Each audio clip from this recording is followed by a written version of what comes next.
샘과 다니엘의 미국 부동산 시작하겠습니다. 저는 사무엘 리입니다.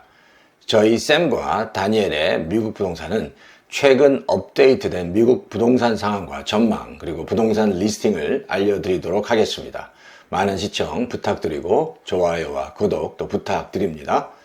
최근에 연준이 0.75% 올린 기준금리가 미국 부동산 시장에 어떻게 영향을 미칠지에 대해서 잠깐 살펴보도록 하겠습니다.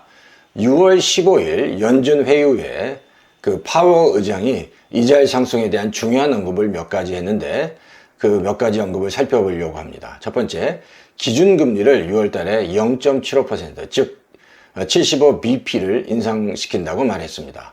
그러면서 0.75%의 이자율 상승이 이번이 마지막이 아니고 다음 달에도 0.75% 올릴 수 있다라고 말했다는 겁니다.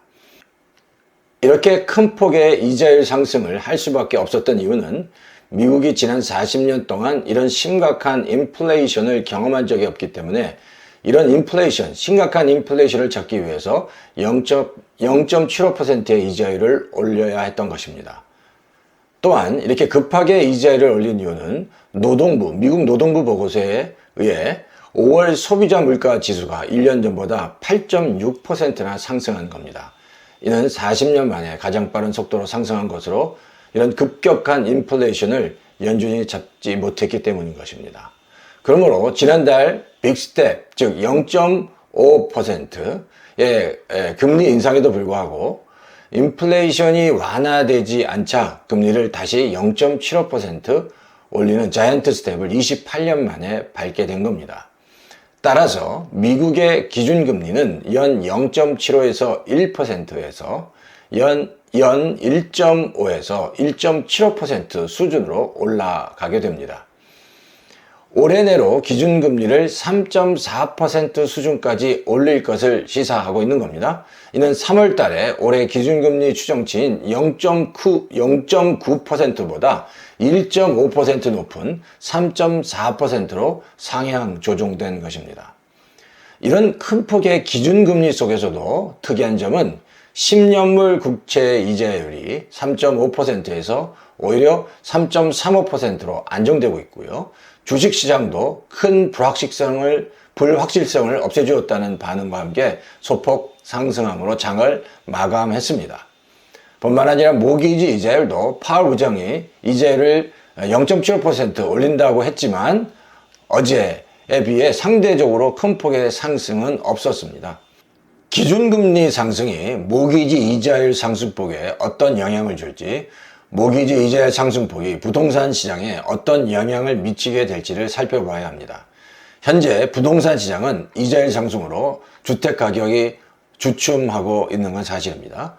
초미의 관심사는 이런 이자율 상승이 주택 가격에 어떻게 작용할지, 완만한 하락일지, 급격한 하락일지, 내려간다면 어느 정도까지 내려갈지 살펴보아야 합니다.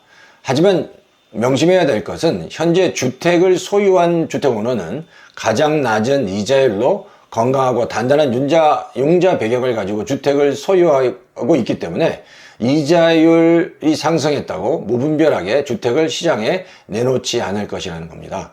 실례로 급격한 이자율 상승으로 주택 가격이 주춤해지자 마켓에 주택을 매물로 내놓는 셀러들이 다시 매물을 거둬들이고 매물을 렌트로 돌리는 경향을 보이고 있습니다. 그 이유는 인플레이션으로 렌트비가 상승하면서 낮은 가격의 주택을 파느니 가격이 오른 렌트비로 집을 유지하다가 이자율이 안정되고 주택시장이 안정되었을 때 다시 주택을 팔겠다는 의도를 갖고 있는 것입니다. 이자율의 급격한 상승 속에서 주택을 투자용으로 생각하시는 분들에게는 좀 더 주택시장을 지켜보아야 하겠지만 주택을 곧 구입할 필요가 있는 실구매자들은 이자율 상승이 부담스러울 수밖에 없는 건 사실입니다.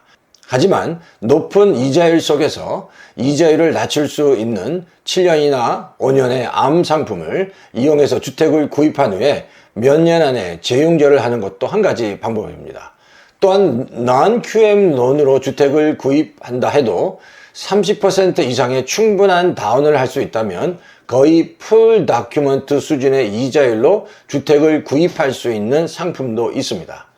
그러므로 주택이 곧 필요한 실수요자들은 주택가 융자 상황을 잘 살펴본 다음에 좀 더 저렴하게 주택을 구입할 수 있는 방법을 찾아볼 수 있는 겁니다. 또 하나의 관전 포인트는 몇 달 전 호황일 때 부동산 회사들이 구입한 기관 매물이 부동산 마켓에서 어떤 식으로 나올지를 살펴보는 것이고요. 두 번째, 렌트비 상승으로 리츠라는 부동산 관련 신탁, 투자 상품이 인기를 끌고 있는데 이 상품 수익이 앞으로 어떻게 나타날지도 살펴볼 필요가 있습니다. 지금까지 시청해 주셔서 감사하고 부동산과 융자 정보가 업데이트 될 때마다 알려드리도록 하겠습니다. 좋아요와 구독 부탁드립니다.